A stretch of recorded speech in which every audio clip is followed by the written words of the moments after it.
یہاں آج ہمارے معاشرے میں بہت بڑا مسئلہ پیدا ہو چکا ہے۔ زمانہ ایک ایسا آنے والا ہے کہ صبح ایک شخص مسلمان ہوگا، دوپہر کو اس کا ایمان جاتا رہے گا۔ تو پھر آپ کہتے ہیں مولوی صاحب کیا کفر کی باتیں لگائی ہوئی ہے کہ اطاعت الگ چیز ہے، اللہ کی ماننا الگ چیز ہے۔ بس ہم مومن ہو گئے ہیں، اب جو چاہے ایمان رکھیں، جو چاہے عقیدہ رکھیں، حج بھی اس میں شامل، زکوٰۃ بھی اس میں شامل۔ قرآن مجید میں 5 نمازیں فرض کی ہے، آپ نے مان لیا، اب مومن ہو گئے، اب نہیں پڑھتے ہیں تو آپ اطاعت سے نکل جائیں۔ یاد رکھیے میرے عزیز، 3 چیزیں بہت ضروری ہیں۔ 3 چیزیں اس دنیا اور آخرت کی کمائی کی حفاظت کے لیے بہت ضروری ہے۔ پہلا ایمان، پہلی چیز ایمان ہے۔ اللہ نہ کرے کہ میرے اور آپ کے ایمان میں اگر کوئی مسئلہ ہو چکا ہے تو پھر سارے اعمال بے وزن ہو جائیں گے۔ یہ اللہ اور اس کے رسول کا فیصلہ ہے، یہ اللہ اور اس کے رسول کا فیصلہ ہے۔ سب سے بنیادی چیز، فکر کرنے کی چیز میرا اور آپ کا ایمان ہے۔ آمنوا وعملوا الصالحات۔ ایمان وہ چیز ہے جو بنیادی شرط اور ضرورت ہے اعمال صالحہ کے، اعمال صالحہ ہونے کے لیے، اللہ کے یہاں قبول ہونے کے لیے۔ اگر آپ اور میں یا کوئی شخص، کوئی انسان، اس کے ایمان میں مسئلہ ہے، ایمان میں اگر کوئی مسئلہ ہے، زندگی بھر کے سارے اعمال، پھر نماز بھی اس میں شامل، حج بھی اس میں شامل، زکوٰۃ بھی اس میں شامل، کوئی بھی عمل آپ اٹھا لیجئے، اگر ایمان میں مسئلہ ہے وہ بے وزن ہو جائے گا۔ آپ نے کیا بڑا خوبصورت ہوگا، مگر اللہ کے یہاں اس کا کوئی وزن نہیں ہے، وہ کوئی اثر آپ کی زندگی میں نہیں ڈال سکے گا، کوئی کامیابی اور فلاح نہیں مل سکے۔ کہ ایمان کے معاملے میں ہماری کتنی بے توجہی ہے۔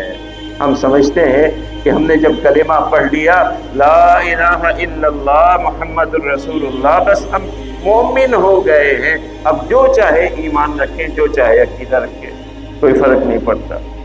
ایسا نہیں ہے۔ اللہ کے رسول بلکہ قرآن مجید میں ہے ادخلوا فی السلم کافہ۔ جب ایمان کا معاملہ ہے تو آپ کو اس سلامتی میں پورا کا پورا داخل ہونا پڑے گا۔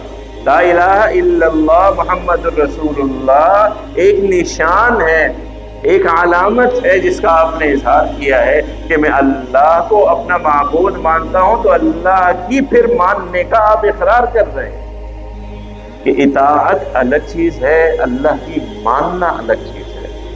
ایمان کا تعلق ماننے سے ہے، اور یہاں آج ہمارے معاشرے میں بہت بڑا مسئلہ پیدا ہو چکا ہے۔ آپ اگر اللہ کی نہیں مانتے ہیں، قرآن مجید میں اللہ نے ایک بات ذکر فرمائی کہ یہ یوں ہے، اور آپ نہیں مانتے کہ میں ایسا نہیں مانتا، نعوذ باللہ من ذالک، آپ کو یہ نہیں کہا جائے گا کہ آپ اطاعت نہیں کر رہے، بلکہ آپ کو کہا جائے گا آپ کا ایمان خطرے میں پڑ سکتا ہے۔ میں مانتا ہوں کہ اللہ کے رسول صلی اللہ علیہ وسلم نے اور اللہ نے قرآن مجید میں 5 نمازیں فرض کی ہے، آپ نے مان لیا، اب مومن ہو گئے، اب نہیں پڑھتے ہیں تو آپ اطاعت سے نکل جائیں۔ لیکن یہاں مسئلہ ماننے کا پیدا ہو چکا ہے۔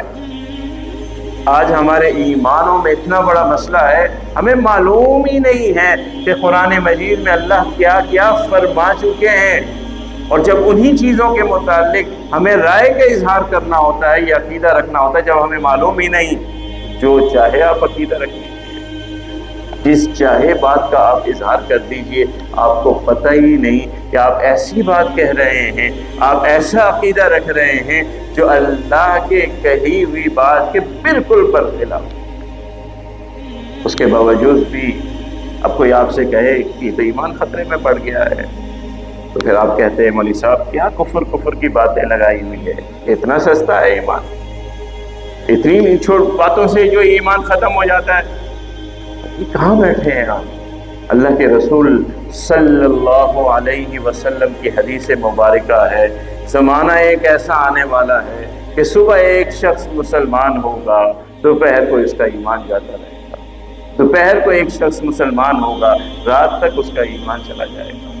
ایسا زمانہ آنے والا ہے۔ قرآن مجید کے 30 پارے ہیں، 29 پاروں میں کتنی آیات ہیں، کتنی چیزوں کے متعلق اللہ نے حکم فرمایا ہے جب مجھے پتہ ہی نہیں ہے، اور میں اتنا آزاد ہو گیا ہوں کہ ہر معاملے میں اپنی رائے کا اظہار بھی کرنا ہے اور عقیدہ بھی رکھنا ہے، تو غلطیاں تو ہوتی ہیں جب لا علمی سے۔ اور یاد رکھیے کہ لا علمی بھی ایمان کے معاملے میں عذر نہیں ہے، عذر نہیں ہے۔ ساری زندگی گزر گئی، آپ نے پڑھا ہی نہیں، آپ کو پتہ ہی نہیں چلا کہ کن چیزوں پر آپ نے ایمان لانا ہے، تو یہ کیسے عذر خواہی ہوگی، کیسے جان بخشی ہوگی؟ تو ایمان کا عالم تو یہ ہے۔ آج ہمارے معاشرے میں میرے اور آپ کا ایمان کا یہ عالم یہ ہے کہ ہمیں پتہ ہی نہیں کہ کس کس بات پر کیسے ایمان رکھنا ہے تاکہ ہم ایمان والے رہیں۔